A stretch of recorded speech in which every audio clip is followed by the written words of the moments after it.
How's it going, everybody, and welcome to episode 279 of Master My Garden podcast. Now, this week's episode is going to be a special one. I'm delighted to be joined by Tom Coward, who's one of the best known head gardeners in the UK. He's, currently head gardener of Gravetye Manor, and it's a world-renowned garden. He's previously of Great Dixter. He's done a stint in Great Dixter, and Gravetye is it's a garden that William Robinson, who has leash connections, would have, and he's the pioneer, I guess, or the one of the first people to start introducing sort of cottage gardens, perennial borders, those type things. And so we're going to chat about all of those things. This conversation, there's loads of different potential avenues we could go down, loads of interesting things we can talk about. Tom is the main speaker at the Laois Garden Festival in a couple of weeks' time on Sunday, the 8th of June. Colin Jones is also there, and I'm also speaking myself that morning. So we have, yeah, two people who are going to be at the Laois Garden Festival, but the main man is Tom. So Tom, you're very, very welcome to Master My Garden podcast. Thank you for having me. Yeah, so as I say, you're the main speaker on Sunday the 8th of June, and I know you'd have a lot of followers here. You were at the Carlow Garden Festival last year, I believe. You've done talks for the RHSI, and as I say, you're a kind of well-renowned gardener. So maybe just tell us a little bit about your current role. Like a lot of people will be familiar with Gravetye, but maybe just a brief synopsis of your gardening journey so far, and then we'll start talking about William Robinson and Yeah, his style and influence and so on. I mean, first of all, I have to say how excited I am about coming over to Ireland again, and how much it's always so much fun to come Yeah, over. I always learn so much. I think the quality of gardening in Ireland is really quite outstanding, and of course, the warmth of the hospitality is something I always look forwards to. yeah, for What was the sure. question? My current role.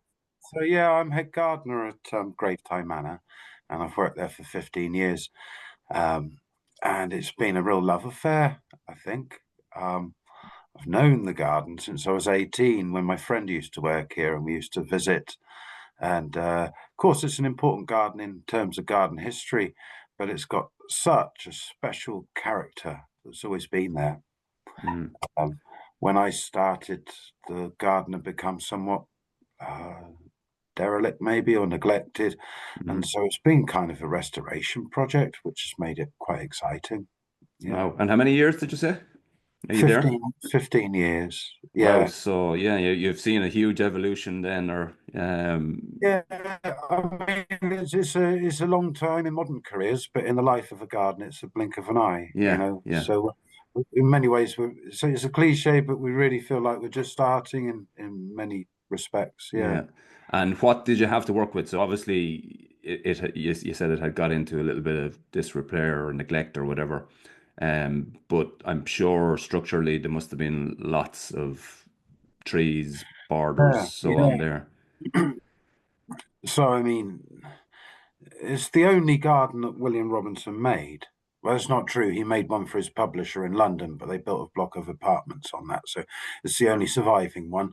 And it's a shame because the guy was a genius in garden design, I think. It's such a beautifully put together garden with diversity and proportion. So we've all of the hard features survived. And although we've had to re-establish or tweak bits, a lot of the veteran trees, of course, and he was known for wild gardening. He Hmm. really established the idea of the concept of wild gardening, and so a lot of those ideas have survived. And the original plantings, things like daffodils. One year alone, he planted 70,000 daffodils in the turf, and Wow. today there's carpets. They've continued to spread.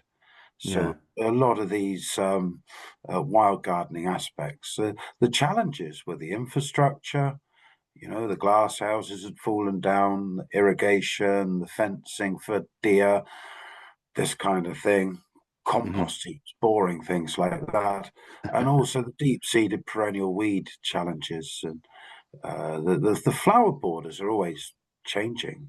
every year, throughout Robinson's life. And they were all dug up during the war to grow vegetables, and they've had many different incarnations. But one of the big challenges was to sort of renovate those and find the correct planting style, Yeah. which is that was difficult. Yeah. Yeah. You mentioned he was sort of the pioneer of wild gardening, and it's kind of topical in a way. So his style, and correct me if I'm wrong, his style seemed to be natural planting, the cottage border that we would be accustomed to. Sort of, he was the pioneer of that, but in a very natural way that blended into the landscape. And I think, I don't know, Chelsea, looking at Chelsea over the last week, that seems to be the style that was coming back in. Would I be correct in saying that? Yeah, I'd agree with you. I think that the wild garden in modern terms is something with growing momentum. Hmm. Um, and uh, that's an interesting thing as to why that should be. Sorry, I dropped my pen. No problem. Um, I don't want to sound too too convoluted. Uh, the wild garden invention in 1870, he first published it, and it's arguable that firstly, this is kind of a reaction to the Industrial Revolution. The Industrial Revolution created the wealth, Hmm. and the first time that middle class people existed and had spare time and disposable income. Yeah. And so we had at the same time all of these wonderful plants coming back from all over the world, and initially had this idea that we could naturalize these new plants in the peripheries of the estate, and that's gone on to evolve into many different forms of wild garden. um, Hmm. you could have a very formal wild garden. If you have a self-sowing population of something, it's wild. And so even in a very formal situation, you can have elements of wild garden. It's a simple thing that's incredibly complex, and so much so that in his second edition of the Wild Garden, he had to write a big long explanatory to try and make the title clear. Yeah. Yeah. So, as I said, Chelsea last week seemed to be a lot about wild. And are we looking at the same thing? Are we, the reason now, I guess, is people are trying to be more nature loving, more blend into the environment as opposed to working against it. Is that the sort of theme that William Robinson would have been pursuing? Yeah, it's similar. He still had quite firm formality, and his initial idea of the wild garden was that it should be for the peripheries of the estate. Okay. However, then this has evolved into many things of wild feeling, of the way a border is planted, or the self-sow element. Um, and it's interesting it's having such a resurgence now. I mean, it's possibly because our wildlife and nature has never been under such threat and Threat. danger, Yeah. and that we are actually very alienated from it as a society. And rather like it's a little, the initial idea was a reaction from the Industrial Revolution. We came away from the countryside and then we romanticized the rural past. And maybe it's a little bit about the tech revolution and our reaction to that. Yeah. Who's to Yeah. say? Maybe I'm getting at overthinking it a little bit. Um, but it's a wonderful thing that we are celebrating nature and welcoming that into our garden. I think that you can tell a lot about the society, about the way it treats its landscapes and the way we view our landscapes as well. Yeah.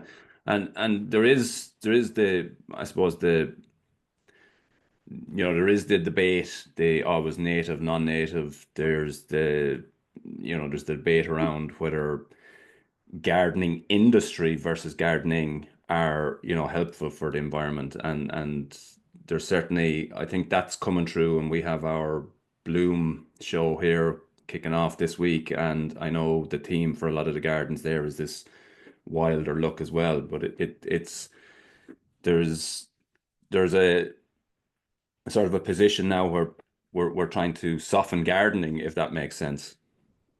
My friend calls it ungardening. That's a I great think we've got to word. be careful with it. We don't want to go too far. We mustn't forget that what a garden is Yeah, and the wonderful things that a garden does just by being a garden. I don't think that the tail should wag the dog. We want to celebrate our wildlife and welcome them in, but we don't want to make nature reserves in every garden, in my opinion. yeah, But I think we can do so much for the wildlife by very good and conscientious gardening. When Robinson initially wrote The Wild Garden, he had to explain that it's not just about using British natives, although he did write a whole chapter about the use of British natives. It's difficult for us to do that because we've actually got so few, sorry, British and Irish. In yeah, the yeah, like the sense, I apologise, but yeah, uh, the it's difficult for us to do this because we have so few native plants.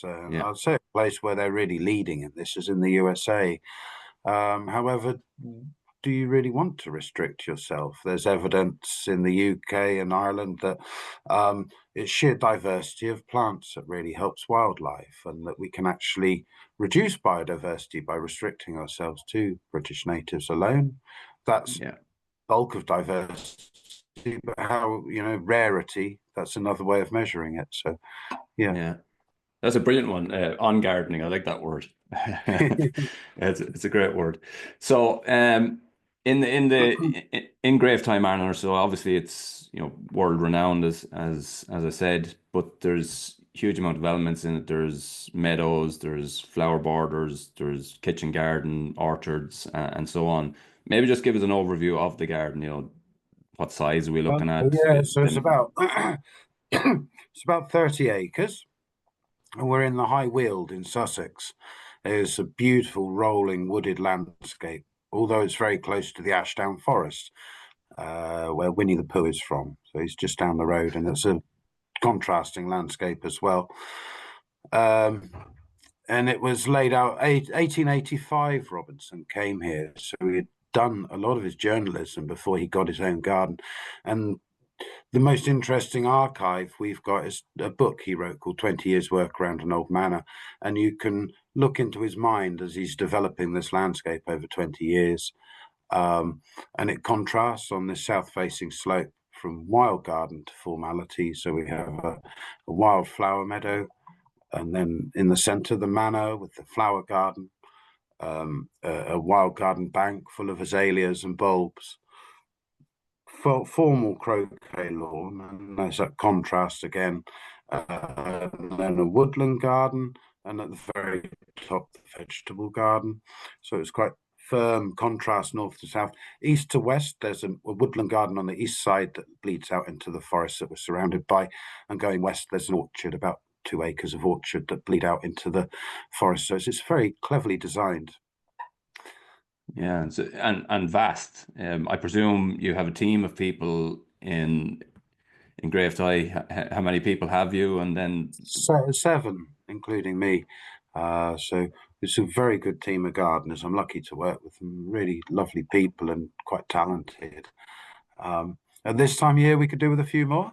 Um, but you always want more, don't you? Yeah. yeah, for sure. And tell me, in relation to the garden itself. So obviously, huge flower borders, beds, vegetable garden, kitchen garden, orchard.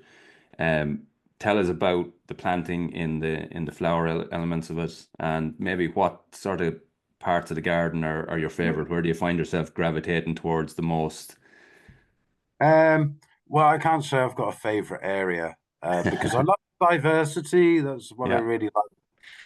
And there's certain groups of plants that I become infatuated about at certain times of the year, but really it's the diversity of the garden. Sorry, and that you were asking about the flower borders. Yeah, so what kind of planting are we looking at here? Is there teams? Is there something that, kind of combinations that you can give the listeners on the borders that are there? Well, first of all, I should mention that we're a hotel and restaurant. And the reason I Mm, say that is it makes the planting quite interesting because we're trying to do two things. We've got the heritage side where we hmm want to sort of celebrate Robinson's principles. And then we've got the hotel and restaurant where we need a continued display. If you own the garden, it will be a very different look to if you just visit it once. Yeah. So an example of how we differ from Robinson's plantings to what we do now is that Robinson would say you must never repeat a pocket of plants because there's so many different plants, never repeat it. And in your own garden, definitely. But if you just visit once, this repetition sometimes to lead the eye is quite important. So we try and play with repetition and shapes as much as color.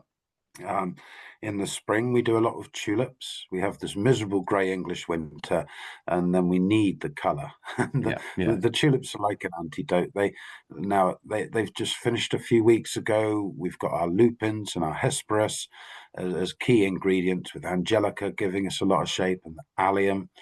And we're just in the phase of pulling out a lot of our forget-me-nots now and planting salvias and dahlias and cosmos. We're lucky that we've got greenhouses and nursery space that we can grow all of Hmm. these plants ourselves. And what I haven't mentioned, which probably, well, you've got the herbaceous perennial layer, which is so important in there. Hedychiums, asters, um, uh, hardy salvias, and then the shrubs are so important. The shrubs give you the structure, and the shrubs we call anchor plants. Like, they don't change; they stay there all the time, and they influence the planting off of them. It started as a rose garden along with other things, and so the roses are very important. Um, some historic varieties, but also some of the modern ones, because he would have picked the best breeding of his day. So there's no reason why we shouldn't pick the best breeding available today. Yeah. Yeah. And what other shrubs are we looking at? So shrub roses are in there, but any other shrubs as part of that Oh structure that yeah, are notable?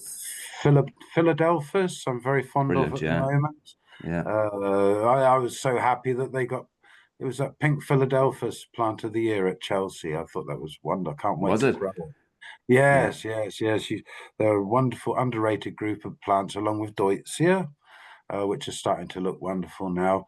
Um, Now we've said the roses, foliage, things like Fat's hedra, Atroplex haloensis, which is a lovely silver foliage, and some of the willows, a lovely willow called Nancy Sanders that gives us a silver throughout the summer, and we grow that as a coppice.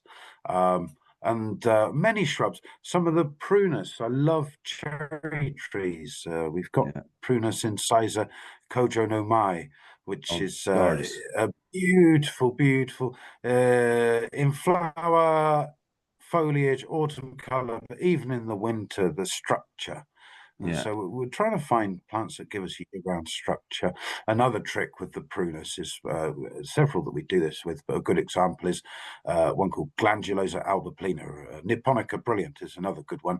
And we let that flower, and as soon as it's finished flowering, we cut it right down to 6 inches and grow it as a coppice.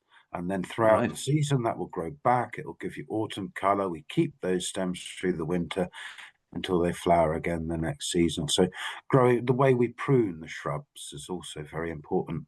Yeah, to get the right heights and structure.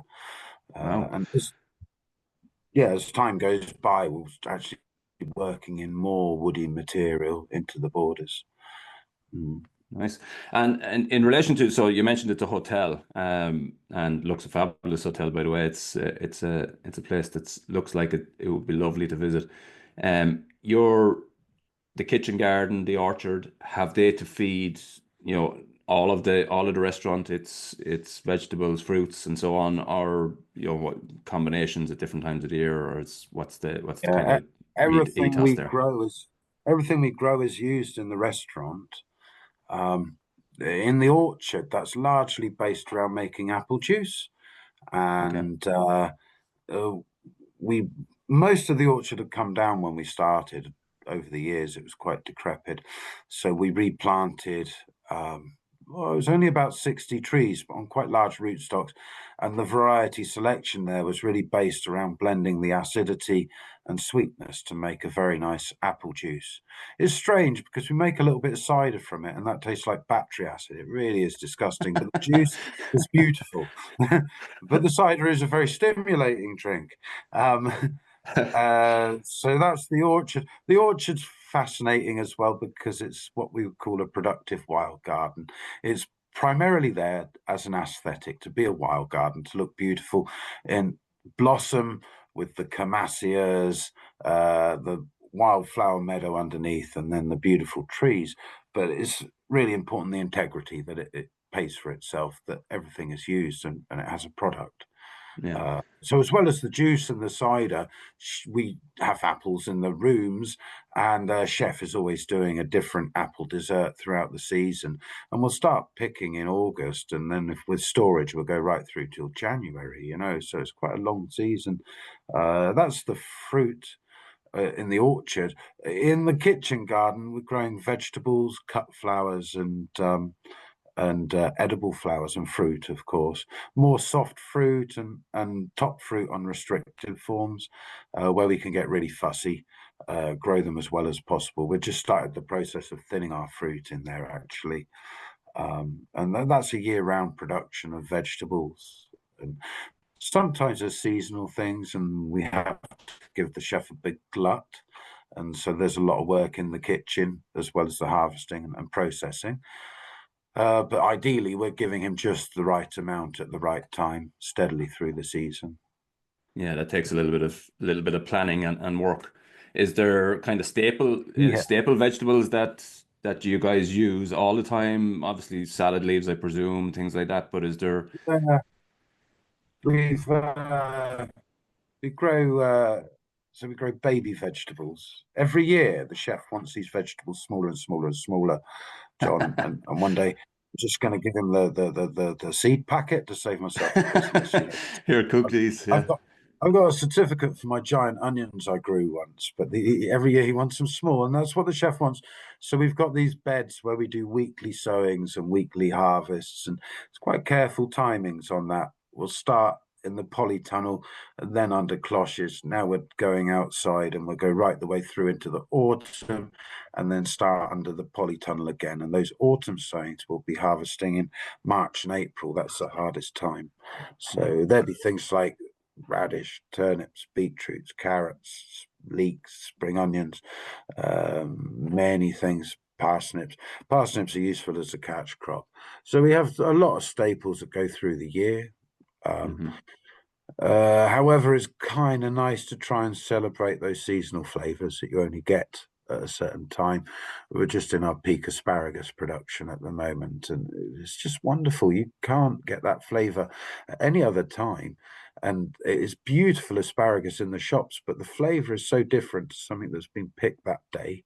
Yeah. And so we can try and supply flavors that you can only get from the garden, and that's the ambition. Yeah. Yeah, yeah, sounds brilliant. That's actually my talk on June the 8th is around garden to fork. So yeah, Ah. that's yeah. Um, a major part of what I talk about is soil health. How do you guys factor that in? Do you manage soil health? Is there a do you practice no dig? What ways are you doing your vegetable garden? Or Yeah, we've sort of phased digging out over the years, and we make a lot of compost Mhm. from horse manure and goat manure and all of our kitchen waste and all of our garden waste, like a lot of compost. And we have a rotation system in the garden, and we try and compost a certain amount of those beds each year, uh, ideally in the autumn. Just lay it Mhm. on the surface for the worms to take down. There's still an element of soil cultivation or disturbance, let's call it, in the potatoes that we grow. And we grow tulips or cut flowers, and they need to come out each year. So that turns to soil. Although I'm interested in changing that, perhaps. Uh, we don't do cover crops. We've played around with it, green manures. Yeah. We've played around with it in the past, and we might even do it again. But at the moment, the production space is so valuable to us that it's difficult to fit in with what we do.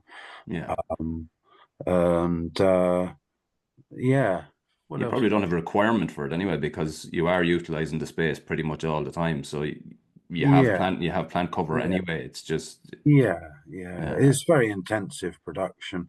Something that we've started doing is if the soil's going to sit open, then we cover it with compost in the autumn and also put Mypex over it yeah. as a cover. That's really useful to protect the soil. The other beauty of that is it keeps the weeds from growing and it can just be rolled back through the spring. So that's Yeah. quite a nice little, Yeah, good idea. Yeah. So yeah, yeah, put your yeah. Mypex on top and then open up as required in the spring. Yeah. Yeah. The problem is the Mypex looks quite ugly, but Yeah. that's the trade-off for the good it's doing, I think. Yeah. Yeah. Tell us a little bit about your time in Great Dixter. Was so you're 15 years where you are, so you were, it was in your early gardening days, I guess, in Great Dixter, was it? Well, I only actually worked there for 3 years, just Hmm. after Christo died. Uh, but I was fortunate enough to have known it for a long time. I first went there when I was 18 on a working volunteer weekend, and it was a life-changing experience. It was a wonderful fun. Christo was full of energy. Christopher Lloyd, the owner, he was Yeah. full of energy and fun in those days. And we spent the weekend digging a vegetable patch, and then spent the evenings in the Great Hall drinking whiskey with Christo. It was incredible, and we sort of became friends. And I stayed in touch. And I worked in another garden down the road, and I was very, very close friends with a mutual friend that cared for Christo when he was quite elderly. So I sort of ended up spending a lot of time with Christo at that phase of his life, Hmm. uh, and then I was working in New Zealand when Christo died, and Fergus called me and said, we're a bit short-staffed, and you've always wanted to work here, Tom, and it's a good chance if you want to come along." And Yeah. difficult to leave New Zealand, but I was on the plane fairly quickly, and Yeah. uh, yeah, really formative. And I was thinking about it this morning, actually. Fergus was very precise about everything you did. And, previous to this, I'd worked at Kew and a few other places. I've been gardening. And he said, I'm going to start right from the beginning. Um, and it was a wonderful education, actually, to go right back to the start and really consider what you're doing and what you're trying to achieve. And yeah, I'm always indebted to Dexter, everything I've learned, really, Yeah. particularly Fergus. He's a great teacher, and the friends that I met there as well, the whole community. Yeah. Mm.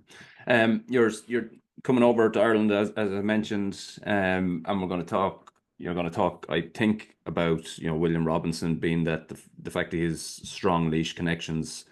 Um, Maybe just chat a little bit about that, and not give too much away, but a little bit about what people could expect or can expect on the day. So, yeah, I was going to talk about a little bit about William Robinson's life and the influence he's had. Hmm. He's a fascinating man that I've sort of gradually got to know over the years through working in his garden. And he's largely forgotten in a lot of ways for the impact he made. Um, Little is known about his early Irish life. He was very passionate about Ireland and wrote a lot with great fondness about Ireland, but he clearly went out of his way to cover up things about his early life. Mm. He's most likely from Laois, Carlow, Mm. perhaps, Yeah. although County Dublin lays claim, as does County Down, as does Donegal.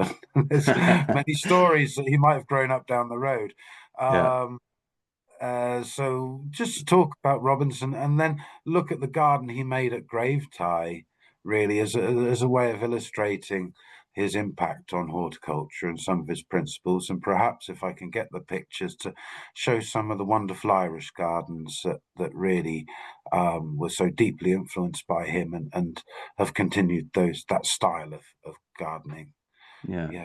It's funny. It's funny you say that because I have always been aware of him, but not wouldn't have a deep knowledge of, his works and so on. And so obviously when I heard that that's what you were going to be speaking about, I've been looking at it over the last few weeks, and he definitely is not remembered the way that he should be, given the gardens that he influenced and the gardeners that he has influenced over the years. Yeah. Well, Um, to illustrate it, when Richard Bisgrove published his biography in 2008, and Richard travelled around the UK and Ireland giving talks to gardening groups, and he would start every talk by saying, "Can you put your hand up if you heard of William Robinson before you heard of this talk?" And he reckoned at that point about 20% of gardeners would, ooh, like that. hmm, And then he would say, "Now put your hand up if you've heard of Gertrude Jekyll," and the whole room. right. And so it's interesting that they were contemporaries. Robinson was possibly a little bit more well known than Jekyll at her time, but it's interesting how she's so celebrated today and he's been largely forgotten. Hmm, The other sad thing is that he's often remembered as being quite cantankerous, and right. uh, I think that he was a man who was instigating change, and he wasn't afraid to ruffle some feathers, and he was had a very challenging early life, which might have made him want to fight for what he Hmm. was trying to achieve. But after reading, particularly a lot of the letters that he wrote between friends, I just think he was one of the kindest, most gentle people. But he wouldn't have suffered fools, that's for sure. I don't think. But No, it doesn't sound like it. And again, my research is not deep. I don't have the knowledge or the background information that you would, but there was an interesting one on Wikipedia about, and this is why I didn't say he was from Laois. And if you've mentioned that there's several other counties have sort of said he's from Down, Donegal, or wherever. But it seems to be a little bit unclear. There's definitely connections to Laois, that's for sure. And there was an interesting story on Wikipedia, whether true or not. And again, it is questioned on Wikipedia, so it might not be true, of some argument he had with the baron who owned the house, and he stopped lighting or he let the fires go out on a cold night in the glass houses. yeah.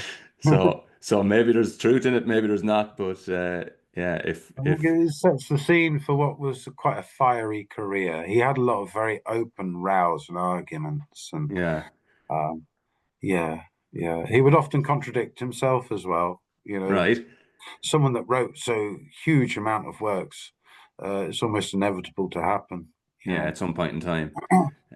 It's funny, you mentioned something about his planting when you were speaking about the borders in Gravetye, and you said that now you will plant some blocks and repeat plant to draw an eye or to draw your attention down a zone. But his philosophy was to not plant the same plant twice because there's so many options out there. What's Yeah, your, aside from the hotel, what's your, if you were gardening in your own garden, what's your thoughts on, because a lot of the very modern planting is blocks and creating blocks of color and so on, blocks of shape, and that brings you down in repetition across a border. What's your own kind of style philosophy on that?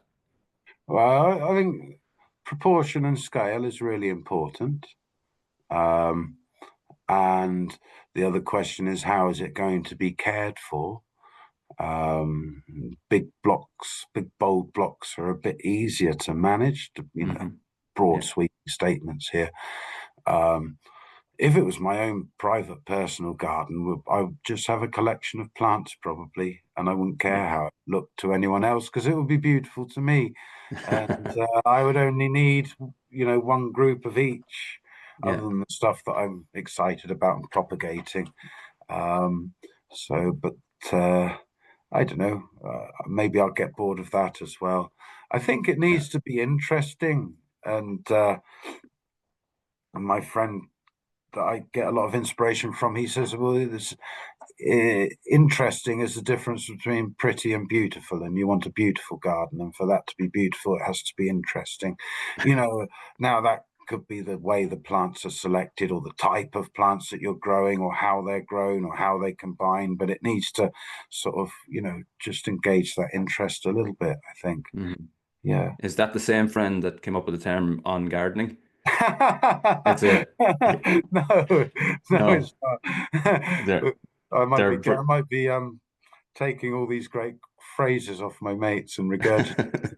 there's some good ones there, yeah, for sure. Yeah. That's a good I one, yeah. just plagiarize my mates. That's all I do, isn't it? I should reference these phrases, perhaps. Yeah, yeah. You mentioned at the very start of our conversation, you mentioned great Irish gardens, and obviously some are influenced by William Robinson. But I'm sure you've been to others here. Is there any? And it is something that I've mentioned on the podcast this more. This is very much an Irish podcast, I guess, generally speaking. And I personally always feel that we have gardens and particularly gardeners of a really, really high standard here, and but they're very much under the radar by comparison to say that you guys and I always feel that we should shout about it a little bit more. So maybe what gardens catch your eye here, what gardeners maybe draw your attention or you admire or whatever. Well, I mean, I could, I would love to take 6 months off and just study Irish gardens, and that would probably just be scraping the barrel. And it's such a depth of culture and incredible standards there. Um, Now, I've always been very fond of Altamont Gardens, and it was Yeah. Roberts and Hester Ford that really introduced me to Irish gardens. Hmm. And that really is a typically Robinsonian garden. Um, I think that in Ireland, the woodland garden is done to exception. There's some of the best woodland gardens in the world. You guys have the climate. Yeah. You don't go on holiday to Ireland for a suntan, but you will see nice magnolias.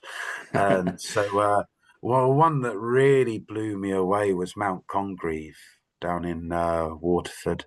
Yeah, it Yeah. is Waterford, isn't it? Yeah. I was When on have a when were you there last? couple of 3 years ago, perhaps Yeah. last there. It was Michael was still working there. Michael White was the curator who sadly left, and Hmm. I went to, I think it was 2021. I went to a Galanthus thing that Robert does at Altamont, the Oh yeah. Galanthus Gala. It was wonderful, and then Hester kindly took me down to see Mount Congreve, and of course nothing was in flower, but Hmm. you know what's there, Yeah. and it blew me away. And Michael said, "Look, if you like magnolias, you've got to come back in a month or two and see it." And at the time, I thought, "Yeah, yeah, maybe next year, something like that." And I was on the plane, and I thought, "What the hell?" And as soon as I got home, I booked tickets to go back in March to see the Magnolia Campbellis flower. It was out of Yeah. this world. Yeah. I No, it's think incredible. the other ones to mention that I haven't seen them all, and there's many I'd like to see, but Kilmacurran is incredibly exciting. I would love to have another walk around Glasnevin, and that's been a long old time since I've been there. Yeah. Um, and Mount Usher, of course, you can't talk about Irish gardens and not mention. I think it's considered one of the most Robinsonian gardens, and he quotes it a lot in the English Flower Garden book and in other texts. So that was very, very special. Oh, but there's so many. There's so Yeah. many. I think is and a depth of talent as well. Going to an Irish plant conference is always quite humbling. Yeah. Mm. I, Yeah, no, I, I'm glad you mentioned that. It's nice. It's nice to hear that because I do think, generally speaking, we have really talented gardeners here, and there's a lot of good gardens, and it's nice to hear it, from across the water, I guess. yeah, I get very jealous. Last time we had a drought, I said if it does this again, I'm moving to Cork. But it hasn't rained for a while here again, so I should be careful what I go around saying, really. Yeah, that kind of leads me. I thought about it earlier on, and then I'd forgotten about it. But it mentions again in your 15 years in Gravetye, have you noticed seen much by change in climate, or is it demonstrating in the garden? We are getting these sort of periods, maybe once a year of longer, drier weather, and we've Yeah. just come out of that. Are you All seeing I a can trend? all I can say is that there is no trend, and all it is things seem to be getting more extreme. Hmm. We'll have longer wet periods and longer and hotter dry periods than before. And of particular concern is the power of the winds.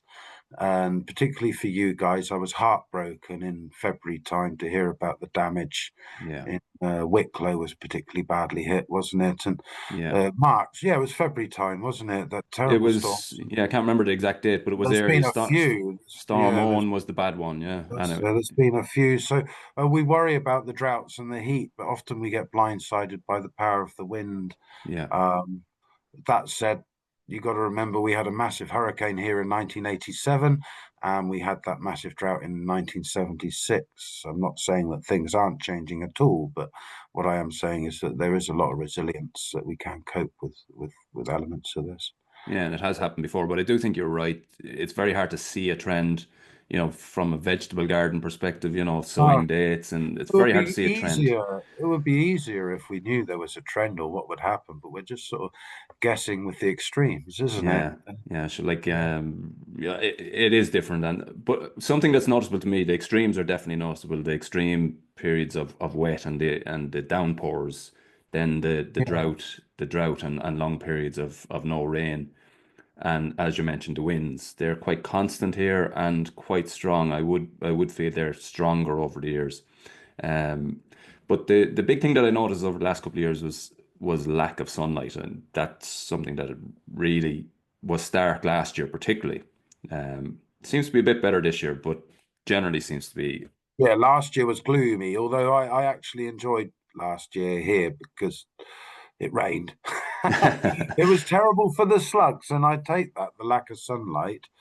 Um, but yeah, I worry about the older trees. I find that very distressing, you know. hmm Yeah. Yeah, they get under stress for a couple of years, and then they just give up. Then a couple of Yeah. years later, yeah, Yeah. I find that as well. Yeah, yeah. So been a really interesting chat. Obviously, Buds and Blossoms coming up on Sunday, June the 8th. I'm not sure of your time that you're talking at, but it's going to be a really interesting chat. You've mentioned, you'll be talking about the influence of William Robinson, and listen to our conversation today. His influence is is huge. Um, Recognition of that influence, maybe not, but that's what talks like yours will help to bring to light, I guess. It's been a really interesting chat. Really looking forward to hearing you on June the 8th. And thank you very, very much for coming on to Master My Garden podcast. Yeah.